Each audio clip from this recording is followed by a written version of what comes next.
What's up, guys? This is a 3 a.m. podcast. My name is Charlie. My name is DJ. My name is Sean. We're just some friends who Try to tell scary stories and make you laugh. there you go. Is that right, Sean? Yes, that's exactly right. Dude, it's getting too warm for comfort here. What are you talking about? It hasn't been cold enough.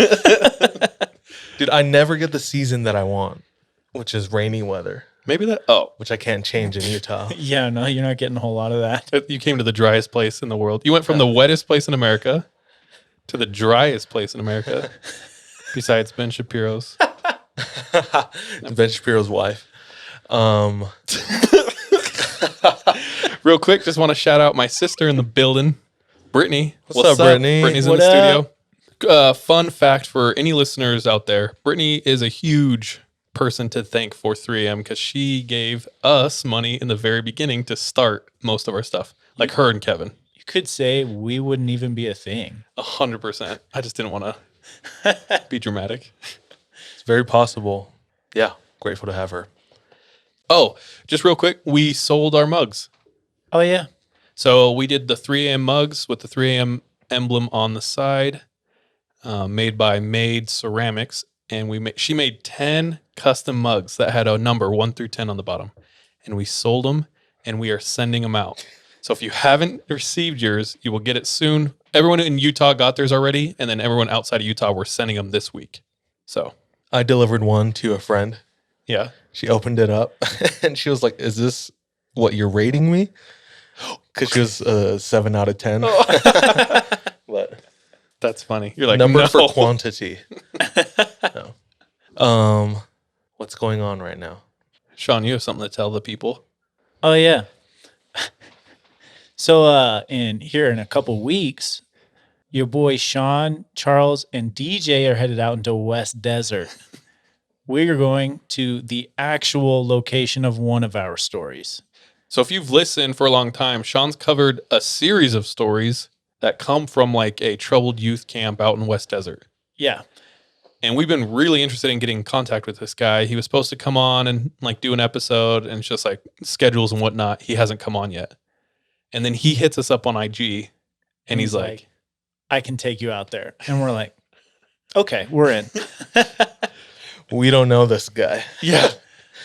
I mean, in real life, we've never met him. Yeah. So I'm a little nervous. We're hoping he doesn't skin us. we know that there's some sketchy stuff going on here in West Desert. Yeah.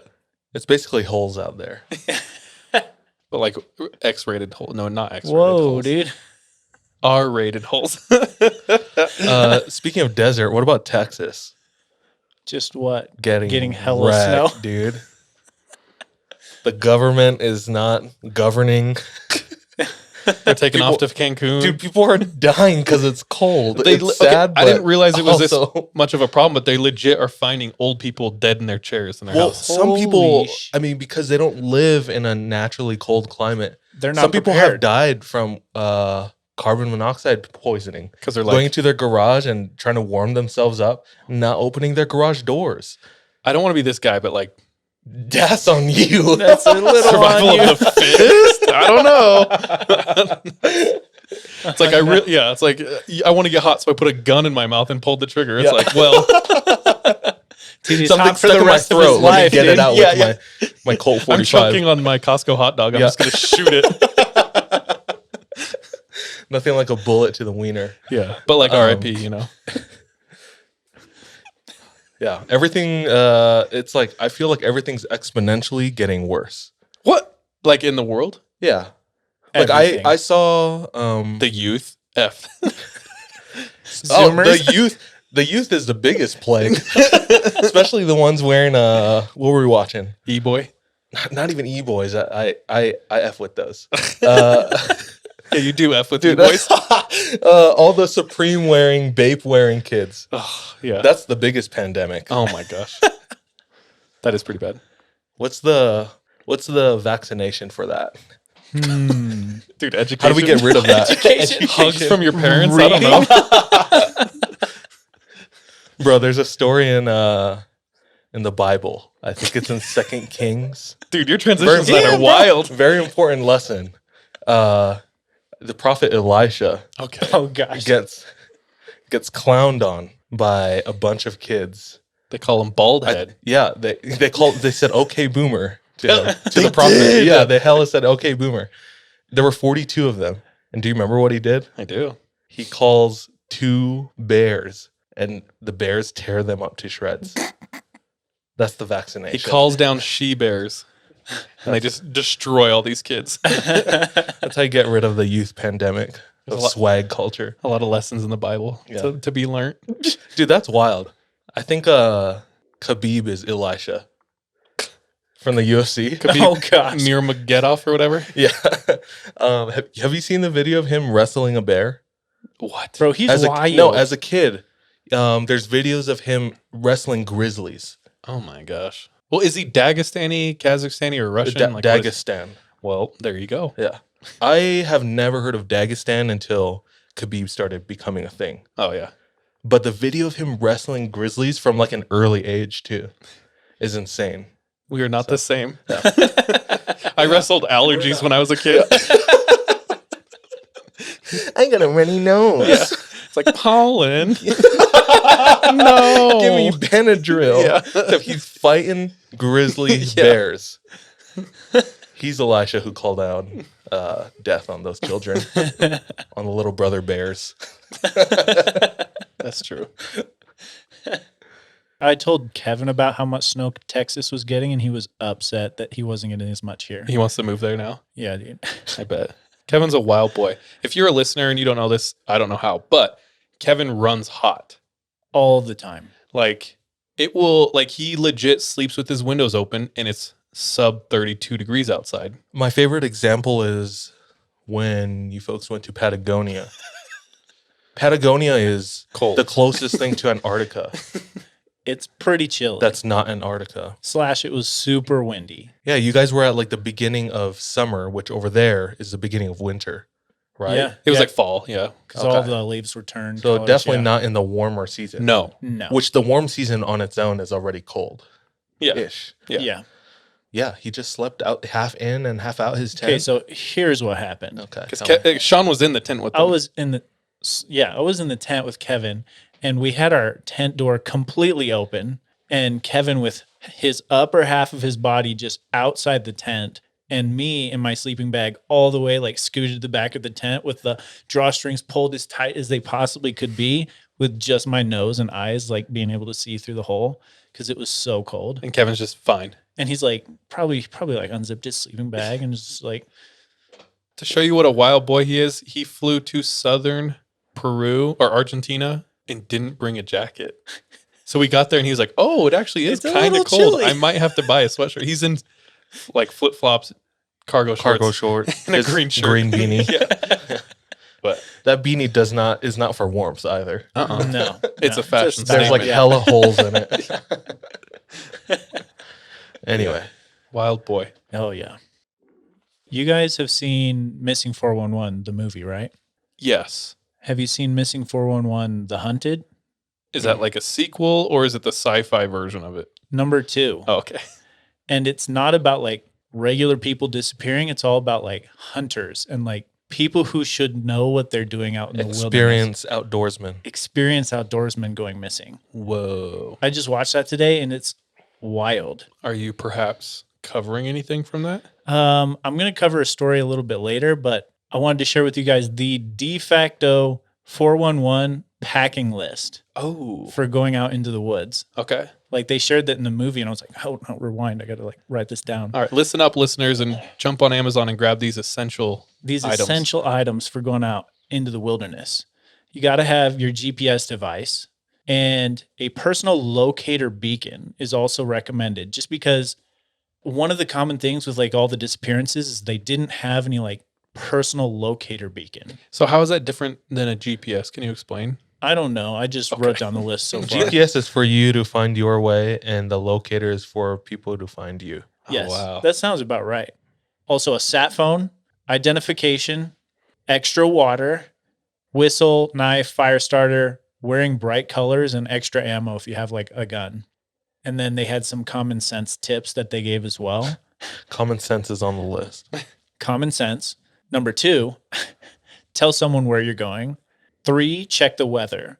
And the reason that they put this is they had like a list of maybe 12 different things that were pretty similar in most of the cases.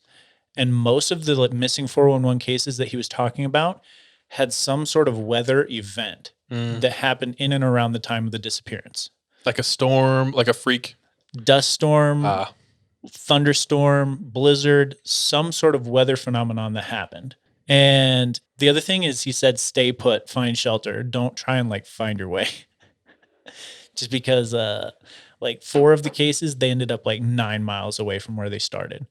One of the weird things too that they said happened with a lot of these cases is when people are found, they'll be found in a location that has already been searched. What?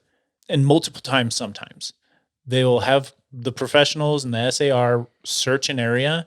They'll come back later. They'll check it again. They'll come back later. And eventually they'll find this person where they've already checked. So is someone lying on their resume? The professionals? Yeah. I don't know. That was like the dentist story last week. They're like, my dog can smell anything. Anyway, it's just like a normal ass dog. And they're just getting paid.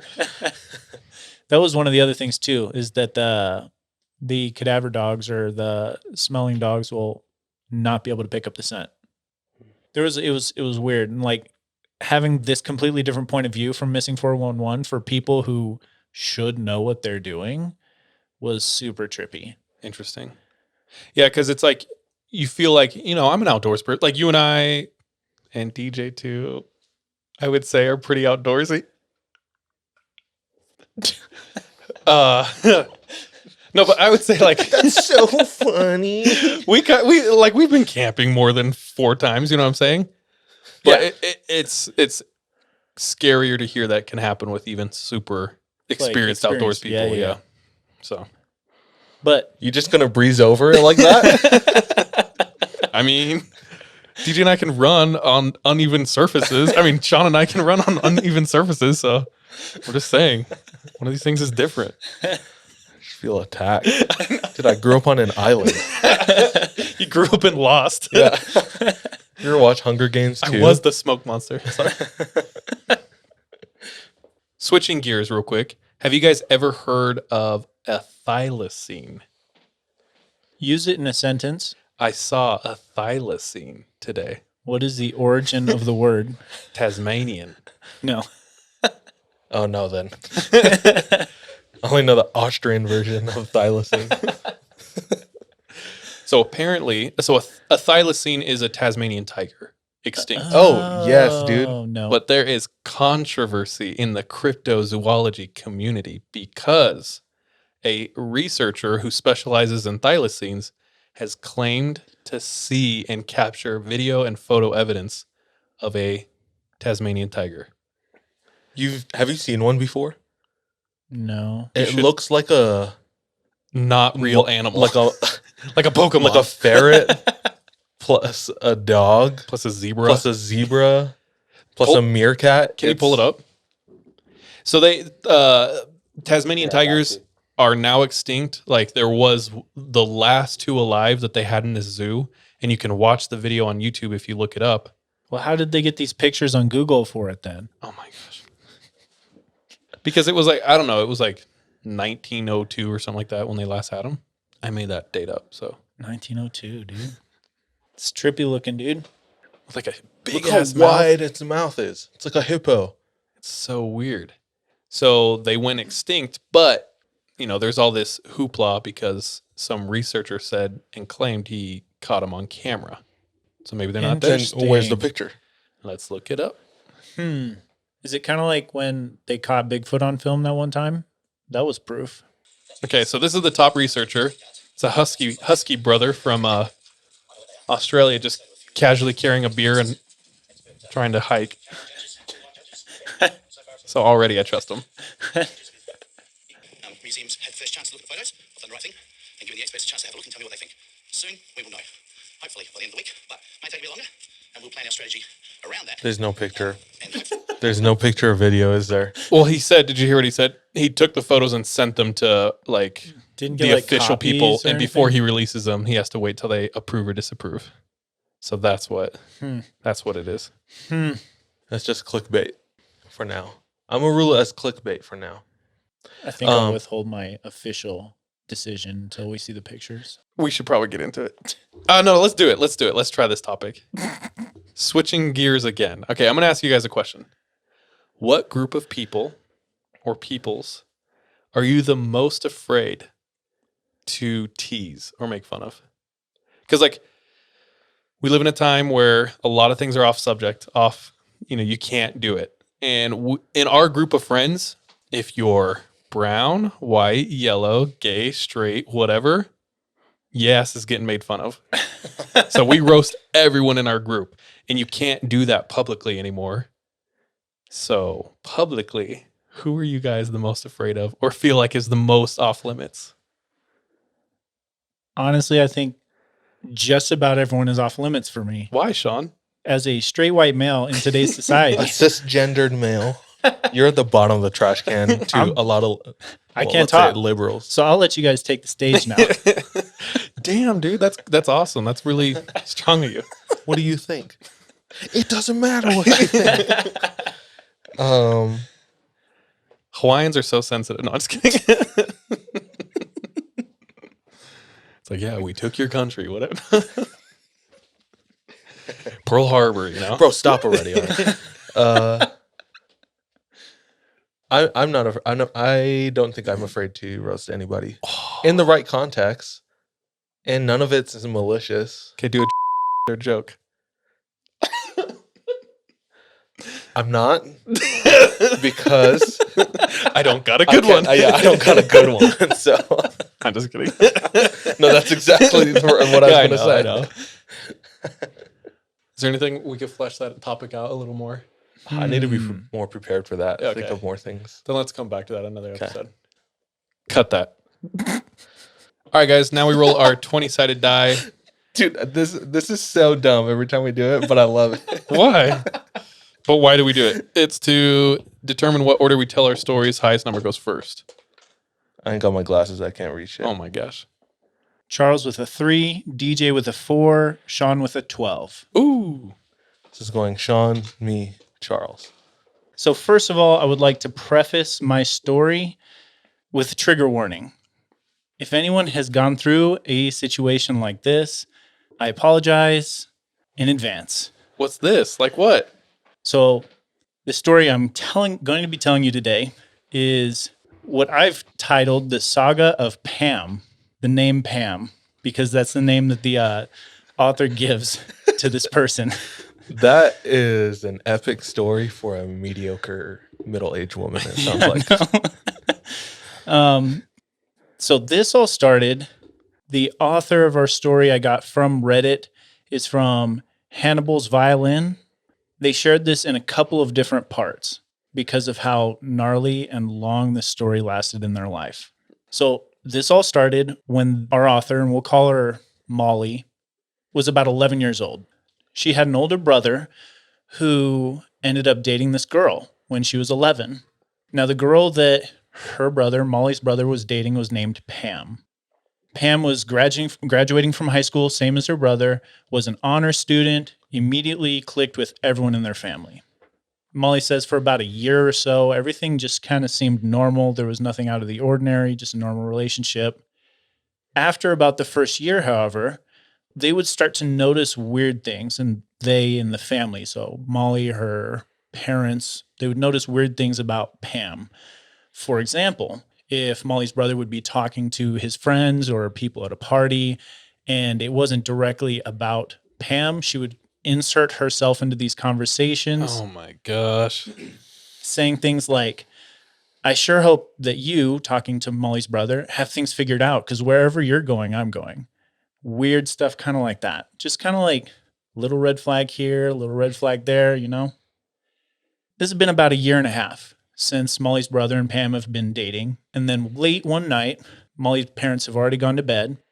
Her brother, Molly's brother, comes home, and he just kind of looks upset. So Molly asks him, are you okay? And he says, yeah, no, I'm good. And she says, are you okay? And he says, yeah, it's not a big deal. I just got in a fight. We're good. And she kind of decides to leave it at that at the time. The next day, Molly's brother's driving Molly to school. And she asks him again, are you really okay? What happened last night? And then Molly's brother tells her what happened.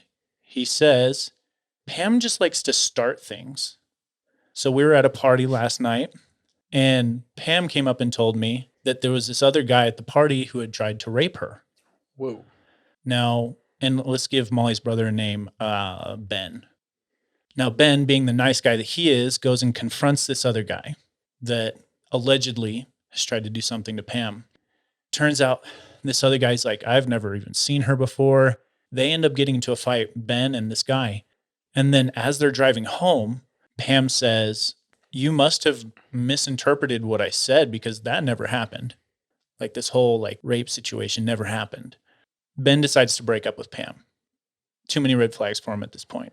Weeks later, though, Pam reaches out to Molly, texts her, and asks if she wants to go shopping sometime. And just, that's Ben's little sister, right? Yeah, Molly's little sister. She's the one who's telling the story. Okay. They kind of thought it was a little strange at first that her brother's ex-girlfriend wanted to hang out with a now 12-year-old girl, go shopping, right? But they're like, okay, they didn't see the red flags. It was only her brother that knew at this point. They decide, oh, it's fine. Like, she's a grown adult. We knew her. It should be good. So they end up going shopping, and as they're like shopping, Pam starts to bring up like insert weird things into the conversation. Like how her brother had actually, Molly's brother had actually lied to Molly about what happened at the party. And that Pam had actually broken up with Ben, not the other way around. So just kind of twisting the scenario in Molly's head. She didn't really know what to believe at this point. And then even going as far as saying stuff like, after we broke up, I had a lesbian relationship as well. Kind of telling this to this 12, 13-year-old girl. And she's like, you should try it sometime. And Molly is pretty like, she's feeling very uncomfortable at this point. And when Pam realizes this, she's like, she apologizes and she's like, no, you're good. Like, let's just go back to shopping, right? Anyway, Marshalls. Anyway, these kids over here. Or flannels now, sorry. Oh, yeah. That was the end of what happened, just like with the shopping situation. But then the phone calls started. Pam started calling Molly like late at night. Oh, no. Started at 10 p.m. and gradually got later and later. Like she would call and she would say things like, I really miss your brother. I need him back. Just random, just like weird things. Until one night she calls around 2 a.m. Pam calls Molly around 2 a.m. and just straight face says, I'm going to kill myself. I'm going to slit my throat tonight, and hangs up.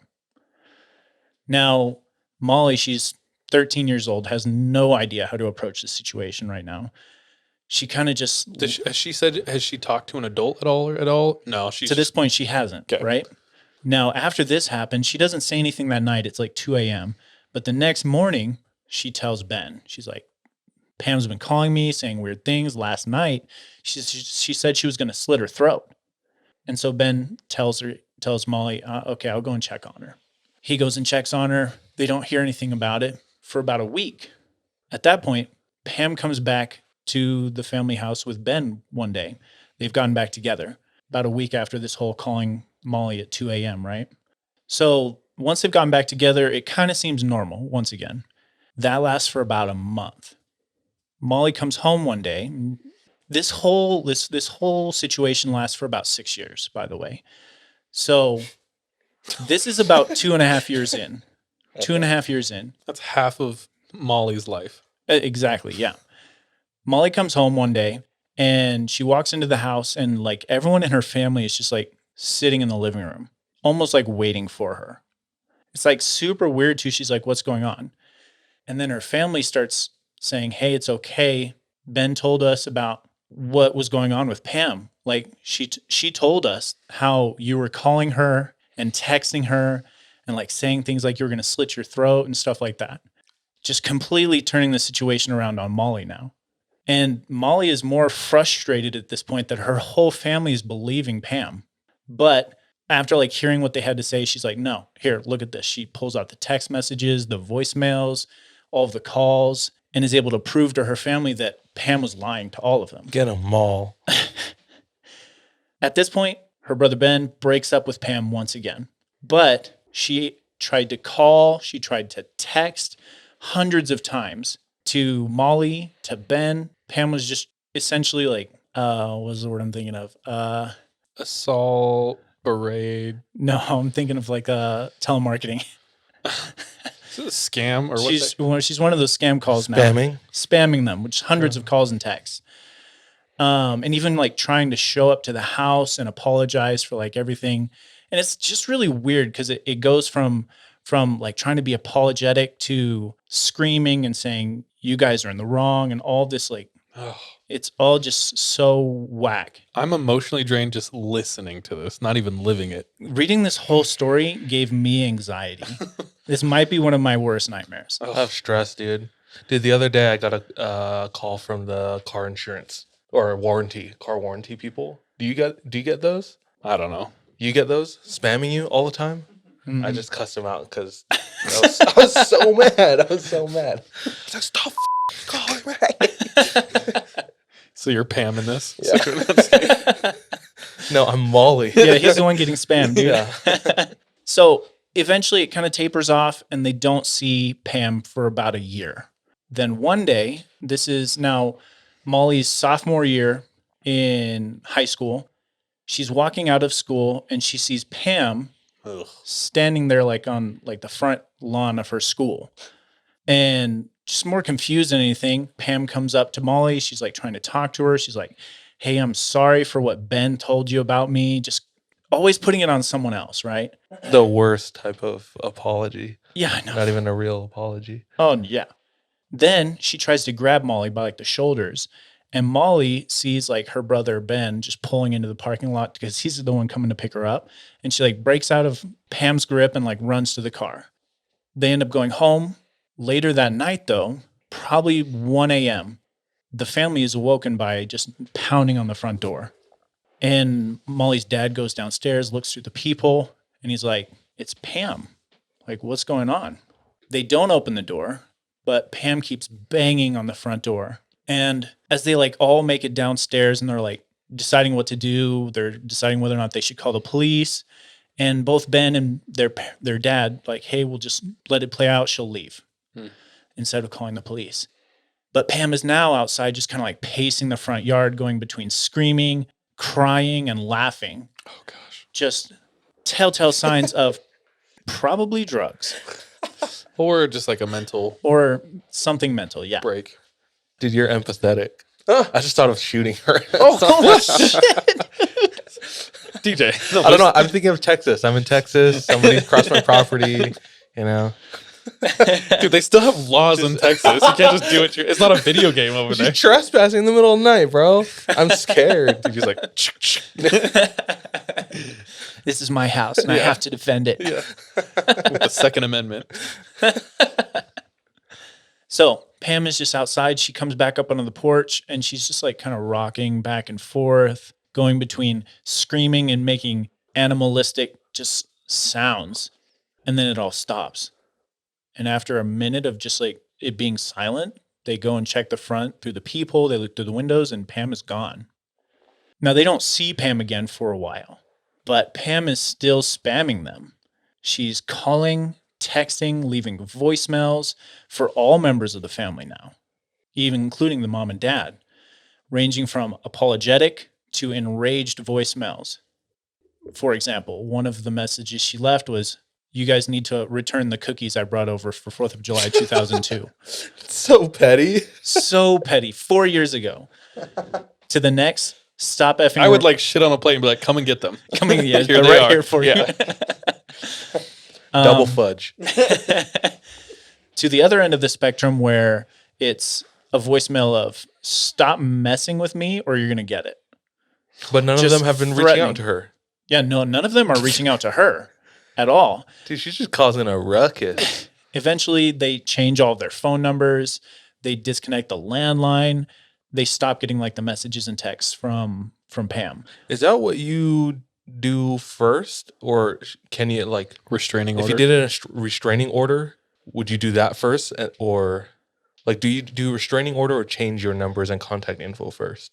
I have no idea. For me, I probably put the restraining order after the whole front yard incident. And that includes like phone calls, emails, internet, like Facebook, whatever. How much do you need to get a restraining order on someone? I have no idea. Like, is the family at this point? Do you think the family could get one, or yeah? Maybe, I don't know. She hasn't physically assaulted them yet that we know of. What's up? Well, she did yeah, try and it's grab Molly at Yeah. school. yeah, at school. So, That shit like, too. either way, they have a case for a restraining order, Okay. right? Now, the family eventually stops, like, hearing the messages and texts from Pam, but their friends are still receiving messages. Oh my god! And luckily, all of the friends are homies, and they don't, like, give Pam their new numbers or anything like that, right? Another year or so later, they didn't hear from Pam. Molly now is able to drive. She's got her driver's license. She's working a job. She's now in theater at school.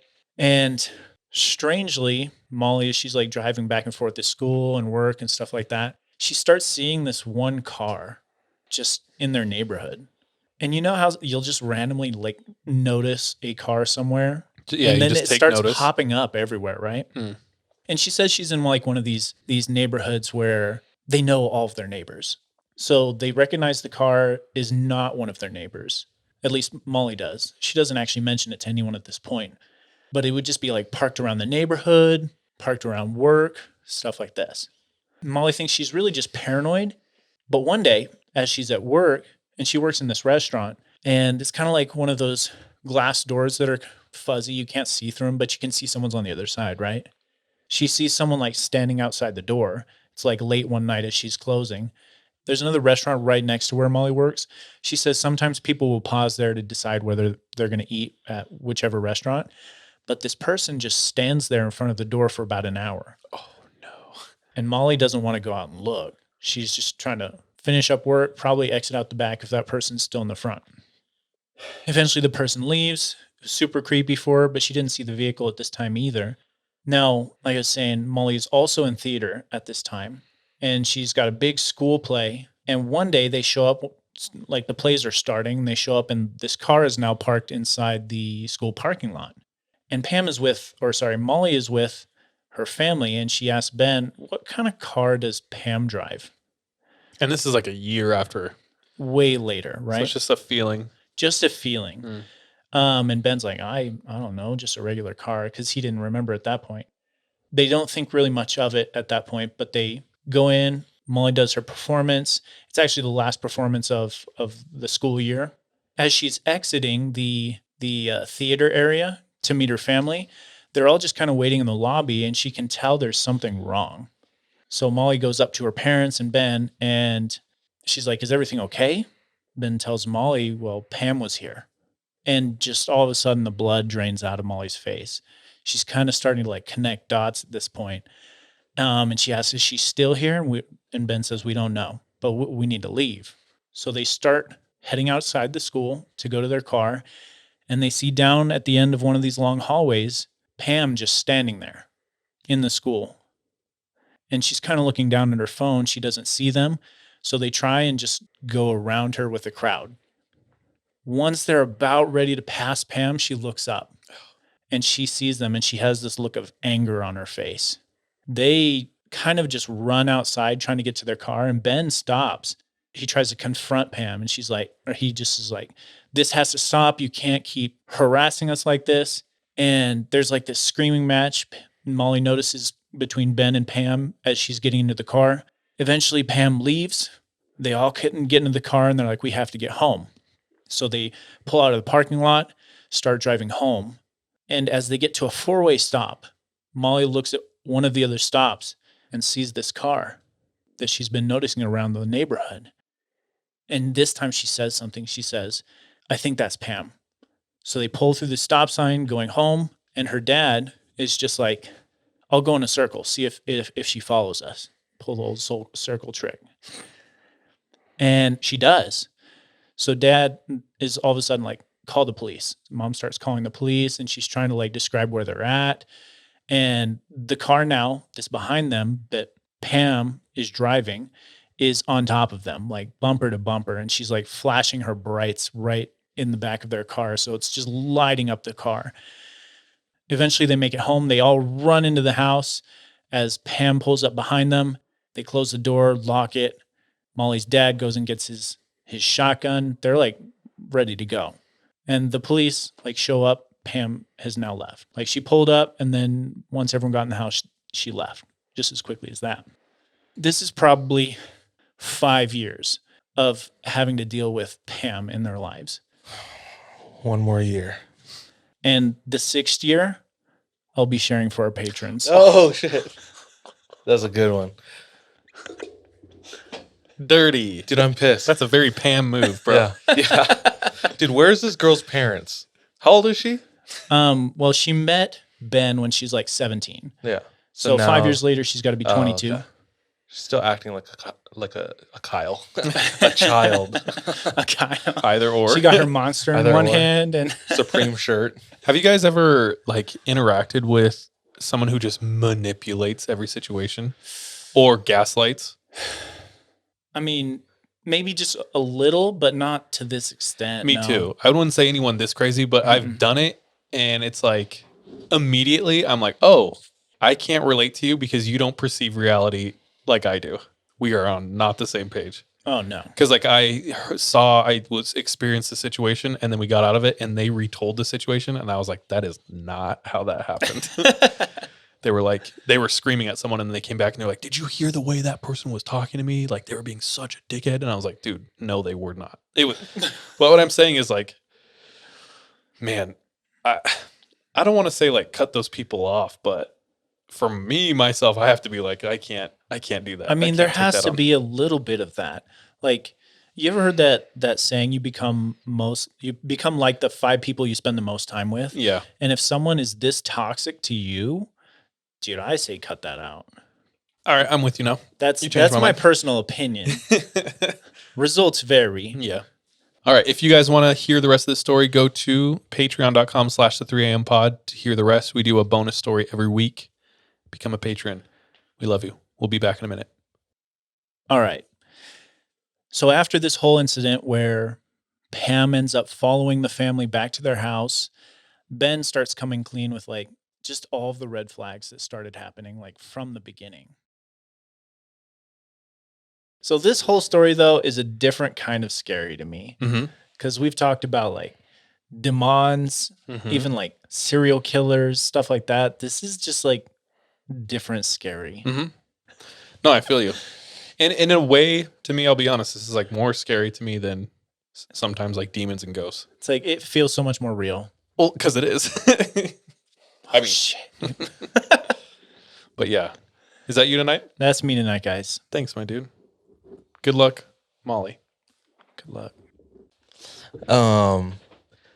Okay, for the third time. Texas. Free. Oh, Okay. gotta bring it up. I keep forgetting. I always just 2020 hindsight. I think there's someone who's behind the cold weather. Do you hear about China? Okay, China. I heard about them. General Tso's chicken. Bro, be careful what you say. I don't want to get pulled from the internet. No. They have a weather modification machine they've been working on. Have you seen that? Chemtrails. I haven't seen that, but I do know that like they have that technology. Yeah. Dude, that's like that movie they made, Geostorm. What is Geostorm? Is that a straight to DVD movie, a sci-fi movie? No, dude, it actually went through theaters. Oh no. Should have been straight to DVD. Straight to VHS, bro. I assume they have some cloud seeding or like weather They manipulation have like technology. satellites that go around the Earth and will essentially like drop things in the atmosphere that can control the weather at some point. Why? I don't know, dude. Dude, that's why Texas is freezing cold right now. Bro, well, have you seen all the things where people are trying to burn snow? No? What? It's this huge thing. Everyone's taking the snow and they're lighting it, like trying to light it on fire, and they're like, snow melts, right? But it just gets black and burns. What? Or the a lady hell? takes a snowball, takes a hairdryer, puts it on the highest heat, and holds it to the snowball, and it doesn't melt. What? And then she's like, watch, and puts it in the microwave, doesn't melt.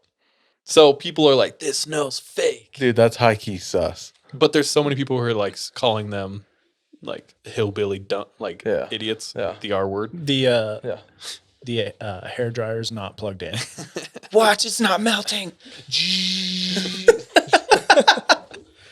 Dude, Ma'am, I see your mouth. it could. Dude, it could be the machine. You don't think so? Rage Against the Machine. No. It could be, dude. Who? What do you explain? Are you going to expound or talk about? I don't it more? know. It's China's machine controlling our weather. Huh. I'm just wondering if you're getting into something with No. it. Oh, No, that's it. Oh. Could be cloudy with a chance of wontons. Ah. Ooh, okay. All right. Dumpling. All right. This story comes from Christine, listener. Thank you for sending the story in. She's from New York, New Jersey, Yeah, or lives there. Shout out Christine. Yeah. So she talks about how she's had several encounters in the past, paranormal. She says almost all of them have felt like they were related to like ancestors that have passed. So I don't think it's been anything that's like scared her necessarily. She starts off by saying that she went to Montclair State University in New Jersey. It's actually considered to be one of the most haunted universities in America for I don't know what reasons. But she says in the fall of her sophomore year, which was 2016, I switched dorms to Blanton Hall to be closer to my classes. But the catch was that the building sucked. Rumor has it it was built by a prison architect. The building has a glass elevator going up the middle with a lounge area on one side and a cafeteria on the other. The interior of the building on the second to fifth floor is lined with dorms.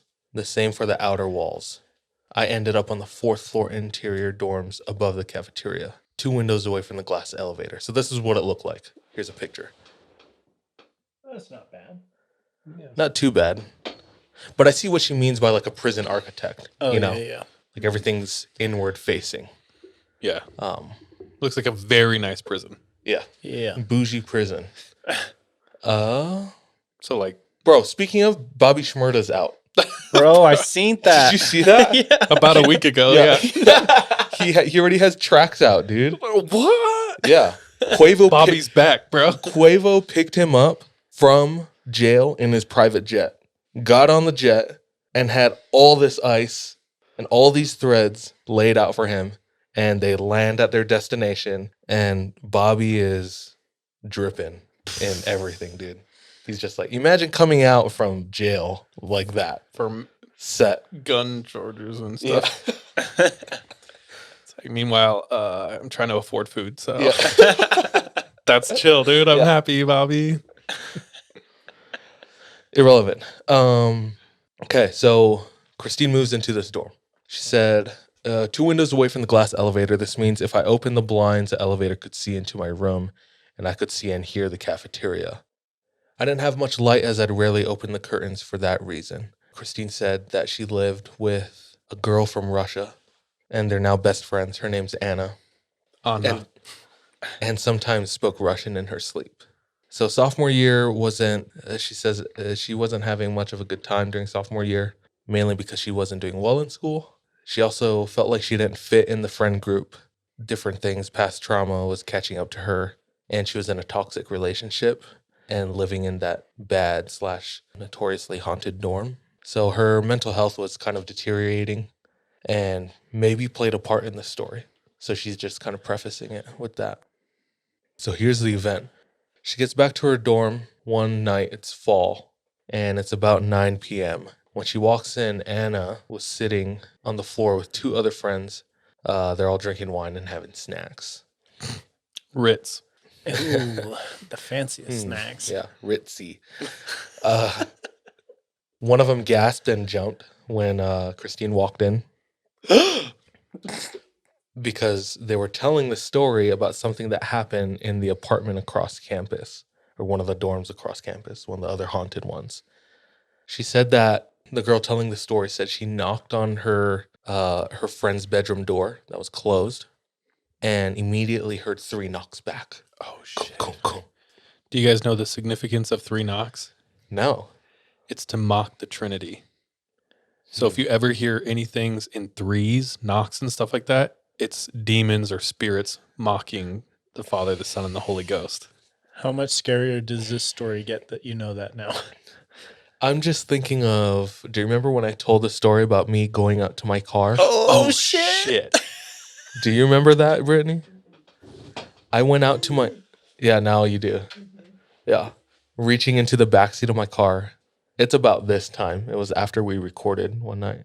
And just on the roof of the car. Tung, tung, tung. And I like slowly backed out of my car.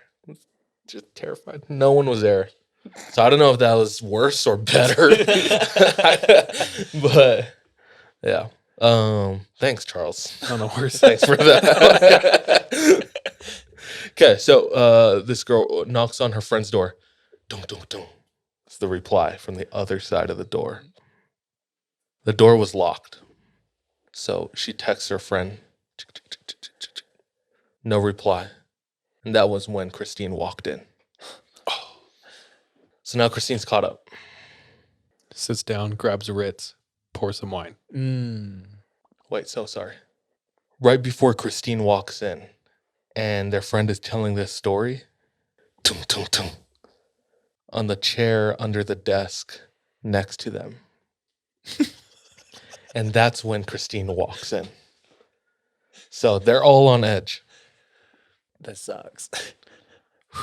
Christine said, the thing is, the girl lived in one of the 2 haunted apartments on campus. I've known 2 other people that have lived in that apartment in different years. They said they would come back to see a bowl of cereal thrown and smashed on a wall. The TV moved, books placed somewhere else, furniture turned, all cabinets and drawers opened. It looked like somebody was looking for something and didn't put things back to how it was. Maybe they're just living with Jordan. Yeah. He's just hiding under desks. No, he's just standing under desk. Yeah. Sorry, Jordan. I'm just kidding. I Just love walking under desks. Okay. Lights would flicker, faucets would turn on, all the works. Some of us believe that these dorms were built on Native American grounds. Montclair is on the first hill of the Watchung Mountains. Do you know what that is? Me neither. Watch them. So I assume there's Native American history tied to that area. So possible factor. She said, in fact, one of my friends who lived in that apartment moved to an off-campus apartment in Montclair, where they experienced a different haunting. That summer, they had a water skiing accident, and it took twice the projected amount of time to heal in that apartment. Her roommate and her spiraled for no reason. She heard her name being whispered when she was home alone. Her mom came up to visit, was sleeping on the couch, and her legs were lifted by her feet in the middle of the night. Things like that. Oh, chill, dude. So she says, back to my dorm in Blanton Hall. That morning after the knocks on the chair, I had the first, I think, sleep paralysis of my life. In the paralysis, I remember looking into the ceiling corner. Okay, terrible timing to get a sleep paralysis. Also, looking right into the corner first thing. Yeah. Dude, I do that too. I don't know why my eyes always gravitate to the corner in the dark or wherever's like darkest. In the paralysis, I remember looking into the ceiling corner where the wall meets the window and seeing my other friend's dash cam. Charles, why are their cameras in sleep paralysis? She says. Oh, I feel like someone just saw me. I felt so seen right now. Vulnerable. I think she's referring to the time I went to sleep in an Airbnb, and as clear as day, I opened my eyes. I saw the smoke detector go like that. A camera came down and looked right at us, and I saw like the blinking red light of a camera. A camera came down and then looked at it.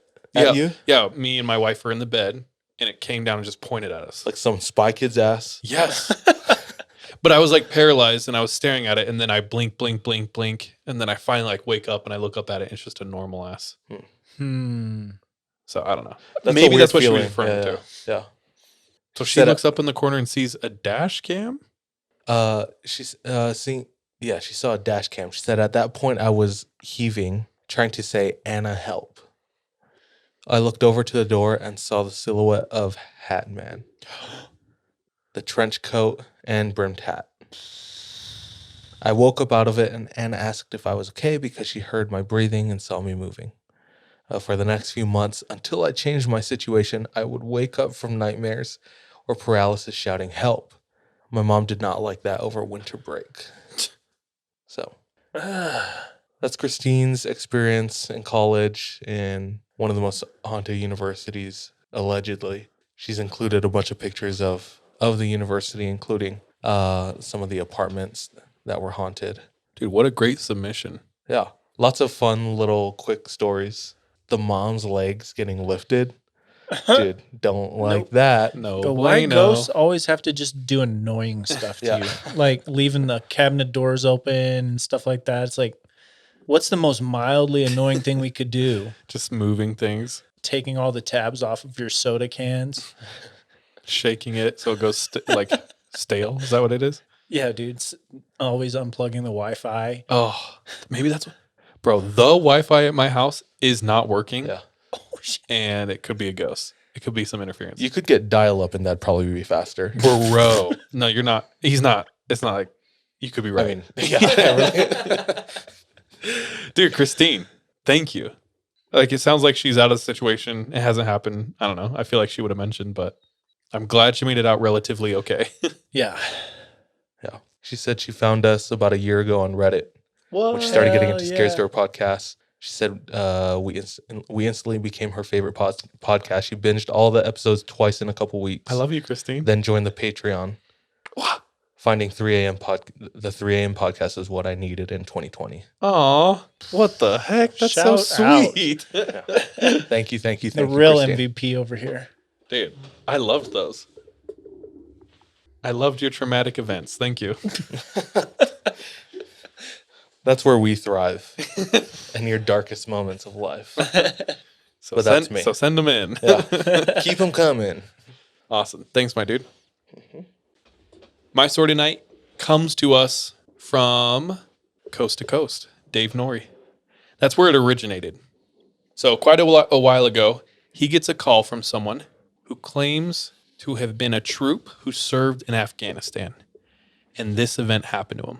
He called in several times and the story all came out and he was able to prove that he actually was over there and he was a troop. So they confirmed that. It's a very controversial account. Like him being an actual, or like the actual. What happened was What happened? controversial. Okay. 2002, Afghanistan, the Kandahar mountain ridge. I listened to another guy talk about who he was a troop who served there. He said he landed. It was the most foreign place he'd ever been. Insanely beautiful. He didn't realize how beautiful Afghanistan was. Crazy steep mountain ridges that just go straight up into the air, beautiful valleys, snow-capped peaks, and then desert. It's very a diverse region. I don't know, but I've heard as a troop, Afghanistan is a very difficult place to be tactical in because of how rugged the terrain is and the intricate systems of caves in these mountains. And these mountains are crazy, like very tall, very big, very steep, very, very rugged terrain. So troops are warned when they get there, when you're going through these mountains, you've got to be insanely careful. You could turn a corner, you could fall right into a cave system, and there could be people in there or people you don't want to meet. This guy's serving there, and while he's in Afghanistan, a squad had gone out about 2 weeks previous. And every so often, they're supposed to check in through their SAT or their comms or something like that, and they're just supposed to do a check-in to just make sure everything's okay, right? At some point, it stops. Their location is unknown. So they get, I think, Green Beret. I'm not sure.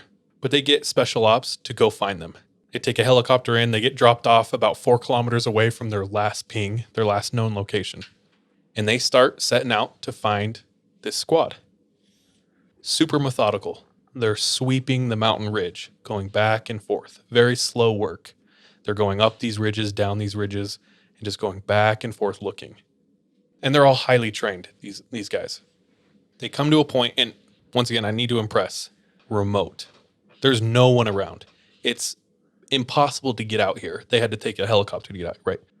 So they're out here, and as they're looking, they look on this really steep mountain ridge, almost vertical, and they see a defined trail going up the side of the mountain, curving around and out of sight.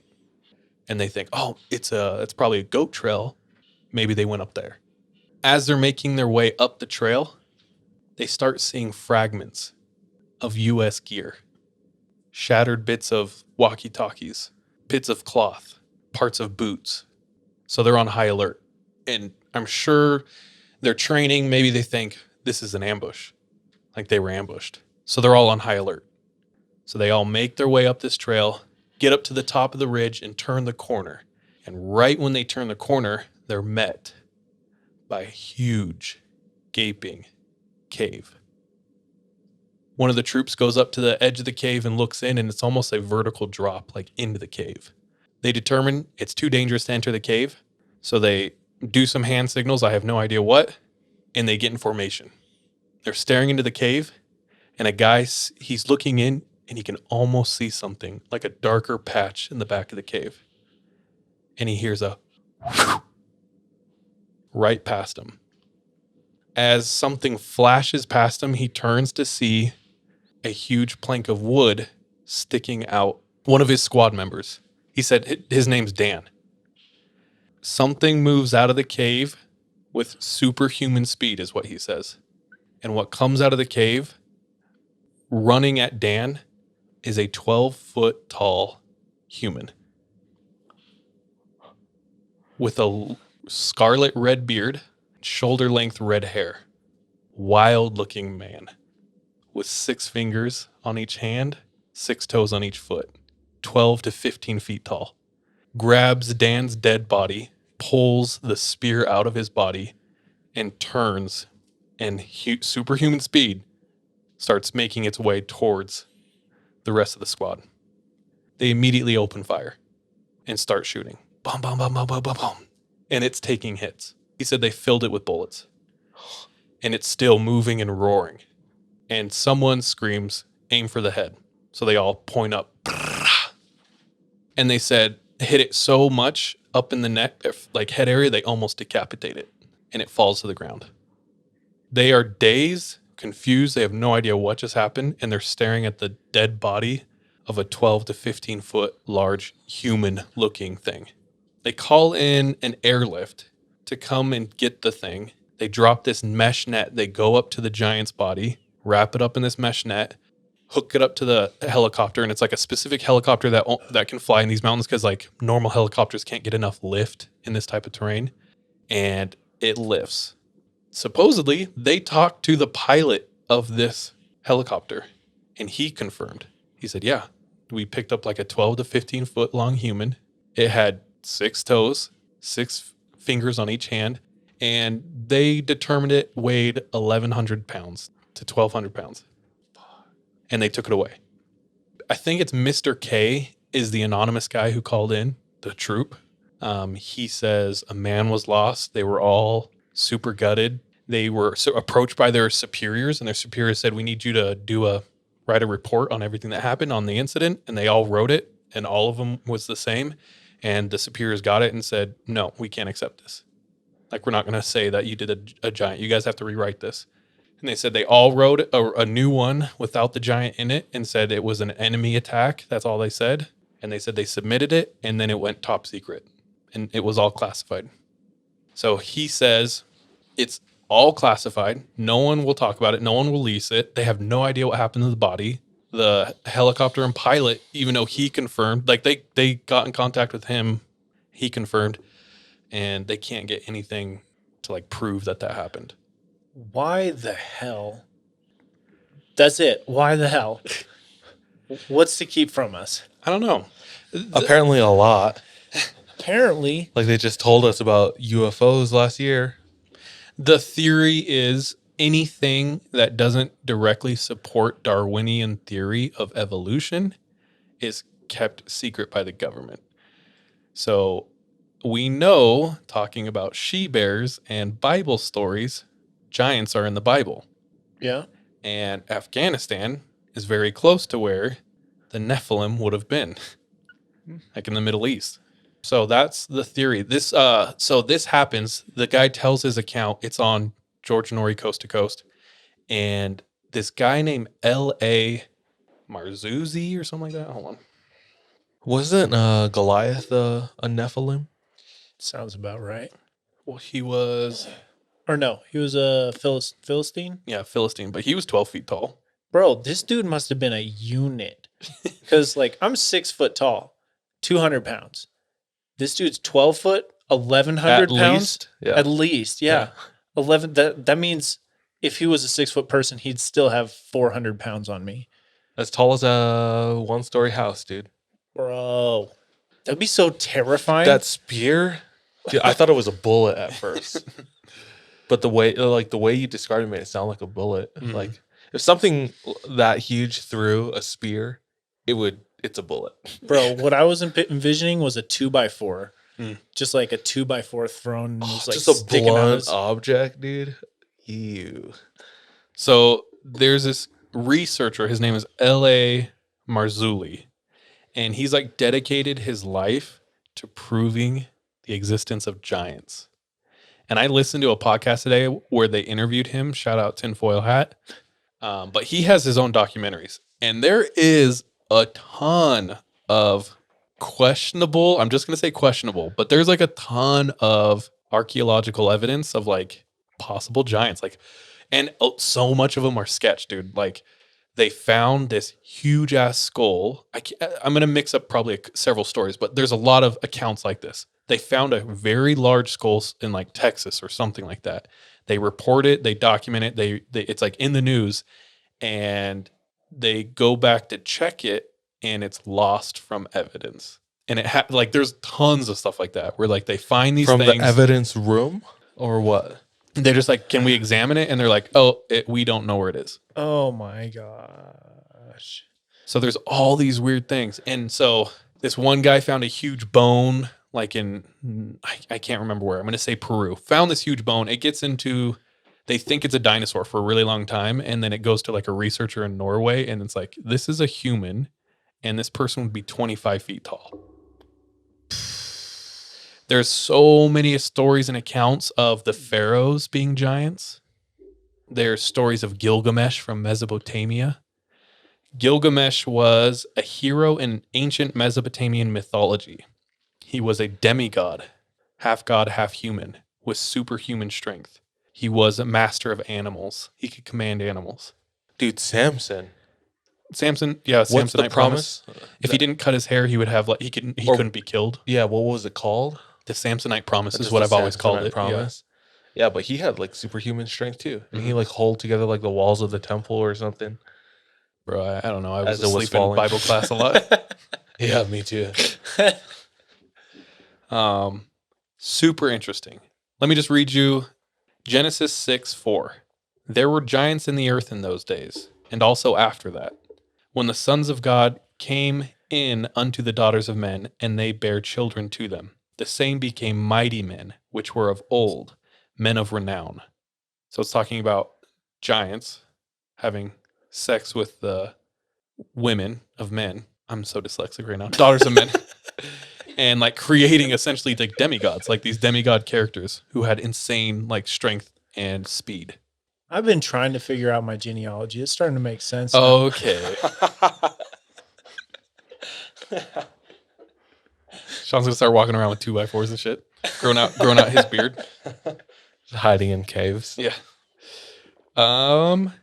Super interesting subject. There's so much here. Yeah. I almost like didn't want to cover this story because like I could do a whole episode on this. There's so much stuff Hell where it's yeah. like this was found here. It's human, or like you guys know like the elongated skulls they found. Oh yeah, down, There's like, so Peru much or research something. on that stuff where it's like, so there was another class of Nephilim that they called the long necks.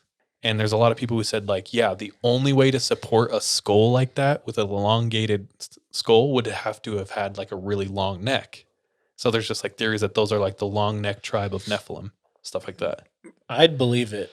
Well, Sean's in. There's tribes in Africa that have the rings on their neck Yeah, but they and stretch on them. their head too. Yeah. So over time, the bodies and like they're I think it's more like body modification. Like they add a ring and stretch it, like the binding of feet. but does that not change their skull or? I don't think so. No? I don't know. Yeah. Are you saying like they would have a kid who would like naturally have a skull? No, like no, that? no. Them themselves, like Oh, dude, there's binding. They used to bind, like when the babies are born, your skulls are like malleable. mhm. So they would bind their heads like this, and it would create really long cone skull, shape yeah, almost. cone shaped skulls. I don't know, but super interesting. Here's another Bible verse, Numbers 13:33, and there we saw the giants, the son of Anak, which came of the giants, and were in our town sight as grasshoppers. No idea what that is. And so they were in their sight. I don't know. Let me just see if there's anything else to cover. Dude, what would you do if a 10 to 12 foot person walked up to you? Bro, probably the same thing when your brother almost tried to Donkey Kong punch me the other day. Just shrank in fear. Yeah, not much you can do against that. With superhuman speed too. With the 2x4. It really was. But it's just The Rock. What movie is that? The Rundown or Walking Tall? Yeah. Oh, yeah. He's just got a 2x4. That's just his weapon of messing choice. up minions, dude. Last things I can think of. The word is in Afghanistan, this spread like wildfire, but was like super taboo. No one was allowed to talk about it. And so even many years later, like there's a YouTuber who does scary stories. His name is Mr. Ballin. He was a troop, and he went over there, and he said when he was over there, he heard stories of that too. Like he was in the same area. There was talks that they were trained when they went into caves. They were all trained to aim high when they shot, and none of them understood why. What the? So they were like telling them to point super high. That's crazy. It when you was enter in caves. training. That's what they said. That's military what they claimed. training. I don't know. I don't know. The government denies Yeah. all of this. So I Googled it, and if you Google it, the first things that came up, this is my conspiratorial brain, but it was like debunked, not real. This is why this is fake. Like Of that's all that course, came those up. are the first ones that are going to come up. And I read it, and Snopes was just like, "This is debunked. It's false. Why? Because the U.S. Army has said it's fake." Okay, so And I was when like, do we start not believing enough. the U.S. Yeah. Army? Not I was like, "No, I enough. need some more like evidence." I don't know. So super interesting stuff. I might watch the documentary that this LA guy did. A lot of it, I'm like, okay, I don't know, like that's kind of far fetched, but it's like a lot of it is undeniable. He talks a lot about the Native American mounds. Have you ever Oh heard yeah, that? dude. Yeah. So in North America, there's these mounds that are huge. Bro, I've been to a bunch of them. And white man came over and they were like, yo, these mounds are wild. Y'all built these? And they talked to the Indians back in the days, and the Indians were like, no, we didn't build them.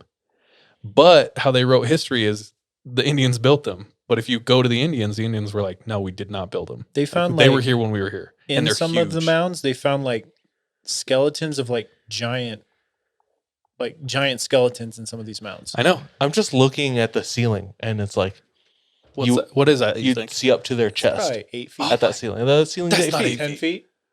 That's got to be 10 feet.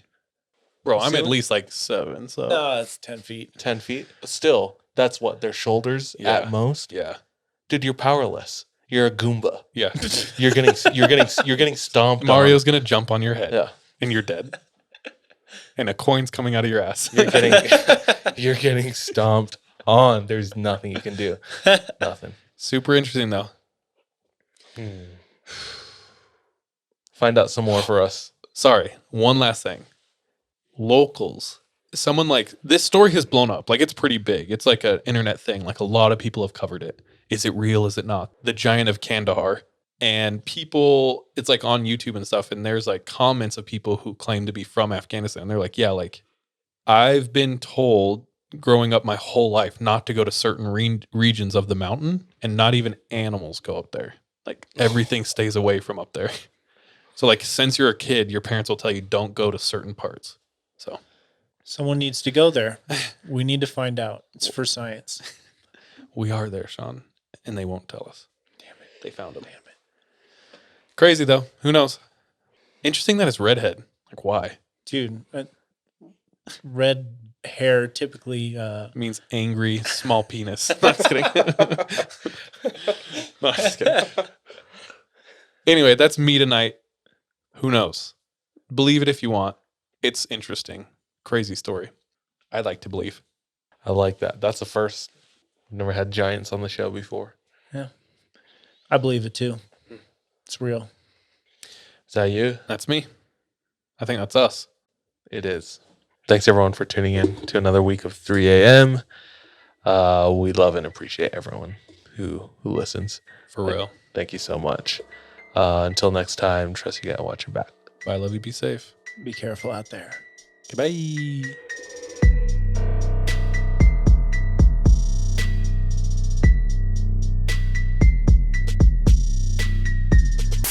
Hey, thank you so much for tuning into this episode of 3 a.m. If you want to support us, visit our Patreon where patrons have access to exclusive content. If you're not able to support us monetarily, don't worry. This episode is on us. You can still rate and review us on whatever platform you listen to us on. It really does go a long way. You can also follow us on social media. Our handle everywhere, including Patreon, is the 3 a.m. pod.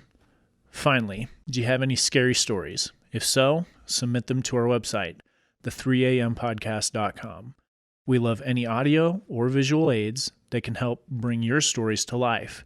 So file uploads are welcome with your written submissions. We're anxious and excited to hear from you.